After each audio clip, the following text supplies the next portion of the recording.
All right, welcome everyone to the test kitchen here at Certified Angus Beef. We have yet another special guest this week. This is Jessica. Hello. So she's another food influencer, chef, blogger, kind of all-around food person and personality.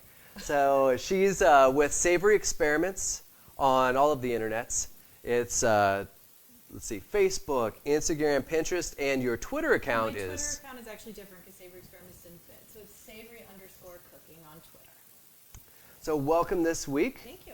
Glad to have you here. I'm excited to be here. Spent all morning together kind of prepping for this recipe and just chatting. And today we're going to do a really easy braised brisket recipe.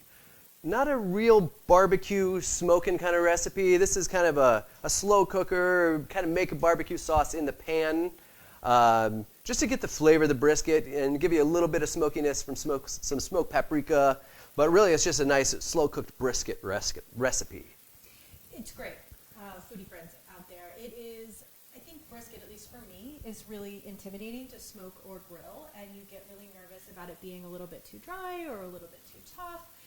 This recipe is kind of foolproof, and you can do it in home, so it's perfect for the winter months too, because you don't have to go outside into the cold. Since it's braised in this lovely sauce we're going to show you, this makeshift barbecue sauce, it's going to be fork tender, and you can't mess it up. It's perfect. Right, and you know, a lot of people think brisket smoking. But when you go to the grocery store, a lot of retailers don't carry full point-on whole briskets. A lot of times they carry the brisket flat. So that's what we have here. And the nice thing about the brisket flat is there's enough fat in it to keep it moist and keep it juicy throughout the cooking, but you don't have the excess fat that you need when you're smoking because you want to insulate it, you want to give it a little protection. Whereas this being a braise and a wet cooking method, you don't need all that fat, so it's nice to have, this is a great use for this flat. I also want to point out here, one of the things that I get questioned about the most is when I end the brisket or the meat, whatever type of meat that I'm using, I talk about cutting against the grain, and sometimes after the meat is cooked, you can't see that as much. So I want to point out here, before we cook it, that we can see the grain, and what we're doing after it's cooked is going to be cutting diagonal to that grain, so that we're cutting against it and shortening those fibers so that it doesn't appear in your mouth as chewy. Right. And the nice thing about brisket is, I feel like it's a little easier to find the grain when it's cooked, and maybe you can't see it as easily, because you can kind of take like a knife or a spoon even when it's tender and kind of work it, and you'll see those fibers a little bit. Yeah, you'll find them a lot easier. Yeah. So we'll just kind of get into it right now. We'll start with our seasoning blend. We already mixed this up ahead of time. It's real straightforward. Salt, pepper, got a little garlic powder, and some smoked paprika. Paprika is classic when it comes to a rub like this. Everything most people have in their pantries already, so it's really easy. You shouldn't have to go out and buy anything special for this. Right. If you don't have smoked, you can use regular, but the smoked paprika is really what adds that little bit extra barbecue kind of flavor, because it's a naturally smoked paprika. It's not a liquid smoke that you're adding or something like that. So it gives you a little bit of that smokiness without ever hitting the smoker. So this one we're just going to season up liberally. You may not use all of the spice doing this, but use what you can, save some for later. And then when we do this, in this recipe, you cut it in half. When you're smoking something, you want to leave it as whole as possible, but again, we're braising. It's a moist cooking method. You've got liquid, you've got steam. It's okay. It's not going to dry out being cut into a smaller piece. And this spice mix is also going to blend into that barbecue sauce when we start braising it too. So it's really going to add some extra flavor in there. And I think it's also good to point out this is a large piece of meat. So if we were doing it on a smoker, it would be easier to fit onto a smoker. But in our braising pots, it's smaller. It's just physically not going to fit. So we're going to have to chop it up a little bit. So I'll kind of cut it. Just honestly, you're trying to get fairly equal portions so they cook evenly. Not much more of a science to that, because it's a wet cooking method, so it's going to stay pretty dry or stay pretty moist in the cooking vessel. So I wouldn't worry as much about it drying out, because it is essentially a braise. So I'll just cut it into a couple pieces. Maybe get up any of that seasoning we got left over on there, and then we're smell-o-vision. It smells delicious. I can really smell that smoked paprika, guys. Yeah, and it's really simple. Like, it's nothing that crazy. And then this, we would go into our Dutch oven with. So we actually have a Dutch oven in our oven already that we've been doing the next step in. And the next step of this would be pretty much an oven sear. Rather than searing on the stovetop, which you're searing to develop flavor, rather than trying to put it on a burner to get that sear, we're just going to roast it in the oven at 350 for 30 minutes, and then we're going to flip and do another 30 minutes. Develop those flavors. Right. It's uncovered at this point. That helps a little circulation. It helps browning on top and the bottom. You'll have some contact with the pan. You'll have some contact with the air. So you're going to have more browning at this point, and it saves you a little bit of a mess on the stovetop. Because I'm getting excited. Searing, for me, I always splatter oil everywhere and smoke out my house. So I always burn myself. Yeah. So this makes it nice. Safer. It's like an oven sear. So we'll grab out this one that we have in right now. It smells amazing, guys. We can smell all of the paprika. We can smell all of the spices. And now that it's out, it is just heavenly. I don't know if you guys can see in there. So here we've got this brisket. It's been getting a sear on it. And you can see there's browning going on. It has released a little bit of juices, and that's fine. Those juices will be there for the braising part of this, so that's a good thing. There's some flavor from this brisket that's going into that. You're getting a nice brown on there, which again, like we were saying, is developing flavor. So this oven sear actually seems to be working out pretty well. I mean, I think that looks pretty nice. It's beautiful. I wouldn't have known that you didn't do it on the stovetop. Right? It works out pretty well. I'm actually kind of pleasantly surprised when doing some of these recipes that I haven't tried out myself. I'm like, oh, wow, that's a great idea because When you surprise yourself. Yeah, an oven sear. Look at that. So for our barbecue sauce, it's not really a barbecue sauce, but it's kind of a dual purpose. It's almost like you're braising liquid for a pot roast, but by introducing some cider vinegar and then a tomato and then some of these spices, you get the barbecue sauce kind of flavor out of it, right? So I know we were talking about this earlier. This is another interesting ingredient. So this is vegetable juice, nondescript vegetable juice, right? But tomato-based. And you had a great point about using this. So if you have kids at home or picky eater husbands, some of us do, or just, your partner in general, we're hiding the veggies. I love to be able to hide vegetables in dishes and get them in creative ways. So we are going to hide our veggies in the beef. Right. What better way to hide your veggies than in the actual beef? And vegetable juice has so much flavor and a little bit of acidity. So we're introducing all of that in. It's a great base for a makeshift barbecue sauce. Well, and then a lot of times when you're doing a traditional braise and you're doing tomatoes and celery and those kind of things in your braise, well, this is already all that stuff just kind of pureed together. Put together, and it's also a little bit thicker, so you're not going to have as much liquid to have to reduce down again. And again, just a nice base for a sauce. So then we go in with some Worcestershire, some cider vinegar, which cider vinegar kind of gives it that traditional barbecue sauce kind of twang. And then here we've got some onion powder and a little bit of cayenne to give it a little kick. A little bit of spice. And if you wanted it spicier, you could always add a little bit more. Or some chili flakes or whatever you like for spice. Excellent. And then brown sugar, because brown sugar kind of has that sweetness you associate with a little barbecue sauce, a little bit of that molassesy flavor. Give this a whisk to kind of incorporate those flavors. And the nice thing about brown sugar, it dissolves pretty easily without heat. So just kind of trying to incorporate everything before adding the onions. These onions, guys, are pungent.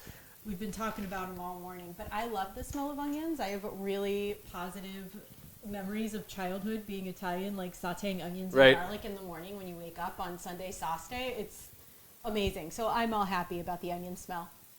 So yeah, now we just kind of got our base. We got those onions in there, so hopefully they'll get mellowed out a little bit. Super easy. And then you just kind of pour that right on top. I don't mind if the onions are kind of sitting on there as they cook. They'll caramelize a little bit, release a little bit of the juices, and they just add to a nice, just a nice all-over flavor to that. So now at this point, after it has been the oven seared, right, it's been browned, now we want to go ahead and put the lid on it because now we're moving to the true braising step. Seal it all in. Right. We're going to seal in all of those liquids and the steam so that the brisket stays nice and moist and juicy. So we'll pop this in, and we had it at 350. Now we're going to drop it down to 300 because now we're doing more of that braise. We want to take it down, make the heat a little less aggressive. Slow cooking. Right. At 300, honestly, I feel like a lot of these chuck cuts, they've got a little fat, and they can handle a little higher heat. Brisket, again, you do want to keep it mellow, but because it's a braise, 300 seems to work out fine. And then we're going to let it braise. Like, it could be 4 hours. Sometimes it could be a little faster. Convection ovens seem to work nicely, and that can speed up the process a little bit without having to kind of overkill it with your heat. And I know the other thing we had talked about is one of your new favorite toys is the Instant Pot, and how you can do these same kind of recipes. It's just that conversion, like I talked about when we done a Face Live before. There's a few things about an Instant Pot that once you use it, you know how it works, and then you can convert these recipes without having some kind of conversion calculator app that you got to buy from Instant Pot, right? Like, you just figure it out and you kind of go with it. Instant Pot's funny. It's an appliance. I'm not big on appliances, but I've found that I really enjoy the Instant Pot recently. And it can be a little intimidating when you first start using it, but after you get the hang of it and you have the basics, it's really easy to adapt recipes like this. And one of my favorite things to do in the Instant Pot is brisket, because it does stay so moist and you can do it super fast instead of having, long hours of smoking. So I'm going to take this recipe home. I'm totally stealing your recipe, Chef Gavin, and I'm going to make it into an Instant Pot. Yeah, brisket. And why not, right? Because maybe it's like here where it's 1,000,000 degrees outside and you want to turn your oven on, and you can use that Instant Pot and then still have your brisket in the summertime, right? You can. And then we were talking too about how the Instant Pot does allow for searing. You got to do a little smaller batches, but because this brisket's already cut in half, you could even cut it into like 3 pieces and then sear those pieces individually and then put them all back with your liquid and then pressure cook it that way. How many pounds would you say the brisket is that we just used? So we use about a 4-pounder. Okay. Usually the flat, being that it's trimmed up a little more, is going to be right around there. And sometimes at the grocery store, they'll cut them into pieces, so you might buy two 2-pounders. Yeah. But that's honestly, with this recipe, you can go bigger, you can go smaller. I would say for the size of a pan, you couldn't go much bigger, but you could go a 2 or 3-pounder, and it's still, you can cook it the same way. It just may vary in the time. So just kind of check. It's super flexible. I mean, you could probably use the same amount of rub and the same amount of sauce, depending on whether it was a 2 or a 4-pounder. Exactly. And then you can just save whatever left over, the rub you have, and throw that on a steak later, because it's pretty all-purpose. Yeah. Exactly. So we'll go ahead and grab this one that we've had cooking already out. Great. Again, guys, it smells amazing. It's bright. It kind of hits you in the face when you open up the oven. It smells warm. It smells like fall. It smells like a big hug. And I can't wait to try it. All right, we'll go for the big reveal here. Got that steam escaping. Got all that caramelized onions. Those onions. Yeah, they're making me happy. They cook so nicely and kind of like they almost caramelize, not like a true caramelization, but you get this real nice slow cook. They give a little bit of their juice up, take a little of that rub and braising liquid flavor on. So it's just a nice combo. So now, That's great. Get a couple pieces out here. Yeah, bring it on over. And then I'll let you do the honors today. Yay. Slicing this up. So as I was talking about before, so you can there. You can see the grain. Yeah. There. That was really, because this is literally falling apart. We can easily see the grain. On some other cuts, it's a little bit more challenging. Right. But there it is. So what I'm going to do is I'm going to cut complete across it here. Do you like these? I'm using a serving spoon here. It's probably not the best way to hold on there. So I'll get some tongs. My nephew calls these clippy cloppies instead of tongs. So I'll use the clippy cloppies. Yeah. This is literally falling apart. I don't know if you guys can see this up there, but it is, the fibers are just falling apart as I cut it. The clippy cloppies are making them fall apart. And the nice thing about being able to slice it still is that you cut those grains, the muscle fibers down a little bit so that it's less awkward to eat. You get nice little short strands, which tend to be a little more palatable than longer strands. But honestly, if you do shred it and you want the longer strands, kind of more like a pulled beef, this works great too. Then you can take some of that sauce, toss it with your pulled beef, and make some great sandwiches out of it. Yes, I'm not having much of an option here between slicing and pulling because this is so tender. But yeah, I can't wait to get my hands on some of that sauce. Ladle a little bit over. Let's see if we can get some out. See if we can get a little bit of onion here. Let me see if I can. Get a little tip. Thank you. So it's kind of like in between just a braising liquid and a barbecue sauce. You know, you've got the kind of tomato-based sauce, but it's also a little bit thinner. It does reduce when it's cooking, and that's another thing that you have to think about if you're trying to convert it maybe to an Instant Pot recipe, is reduction. You won't get as much of a reduction out of a pressure cook, but you know, that's something you can always do after the fact. You pull that out, reduce it down until it's where you like it. This kind of naturally reduces as it cooks, so it becomes a great sauce to top it with. You could, and if you like it thicker, you can reduce it more. Yeah, I was just thinking that this would make like an excellent makeshift gravy. Like we could take it all out and put in a little bit, you know, a little bit of a roux or arrowroot or cornstarch and thicken it up a little bit so it really sticks and hugs to the meat. But let me tell you, I don't think it needs anything additional. Right now I'm eyeing it up and I can't wait to dig in. You could throw it on top of some grits and call it breakfast. I was thinking rice, like rice or some egg noodles would really soak up that sauce. Right. Too. That'd be. It's going to be such a nice, rich sauce from braising with all that robust beef flavor too. So, yeah, I think this has just been a nice, simple recipe. It's a great for if you don't have a smoker, if you don't really also want to babysit a smoker all day. Some people love it. Some people, they got a lot of stuff to do. Who has that much time? Yeah. So, you know, for something like this, you can kind of put it in the oven and not really worry about it for a few hours. Set it, forget it. Right. Go about your day. Excellent. I'm excited to dig in. Well, we'll be having this for lunch here, and making everybody else jealous around the office because they can all smell it now. Yeah.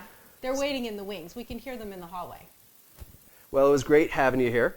Thank you. Thank you for having me. And, you know, follow her Instagram story today. Yep. She had some great stuff going on with this story. So kind of the behind the scenes action. It's all on #BeefCookAlong too.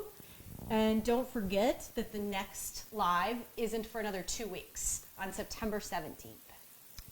Yeah, so it's going to be a little bit, but we'll see you again next time for another Beef Cook-Along. And join us here in the test kitchen with our brand new test kitchen window for anybody who hasn't noticed in the background there. We were pretty happy about this. It gives a little natural light flowing in here on a day like today where the sun is shining. It's a beautiful Ohio day. I get to see a little natural light in here now. So. Thank you for having me. Yeah, thanks for being here. It was fun. Great. See y'all next time. Bye.